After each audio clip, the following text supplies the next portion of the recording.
Hi, I'm Polly Bath. I speak in schools throughout the country, helping to manage and change difficult classroom behavior that interrupts instruction. Today, I'm going to answer one of your questions.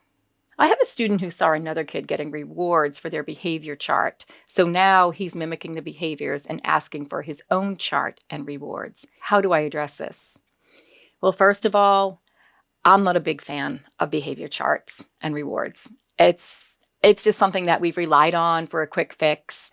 And in the end of the day, if you punish me hard enough, I'll probably do what you want. If you give me a big enough reward, I'll do what you want. But I'm finding them to not be sustainable for a lot of kids. So that's the first thing I want you to think about. If it's really working for the child, though, and the child, it's really making some change and allowing you more opportunity to teach, then that's fine. But the message to the other child is very simple. Fair is not equal, equal is not fair. And I always just reassure them and I say, nope, that's not for you. That's for somebody else.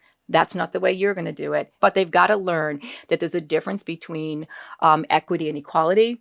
And if you go to that old picture, there's out there, you can even research and Google it if you want to, of equity versus equality. And it's got the kids standing on the box, and they're looking at the ball game.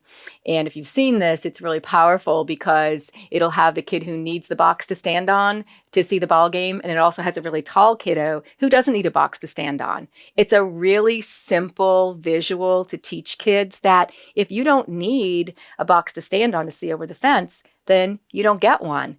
Not everybody is going to get what everybody else has. Don't forget to like, subscribe, hit the bell for notifications, watch these videos, and if you've got questions for future videos, include them in the comments below.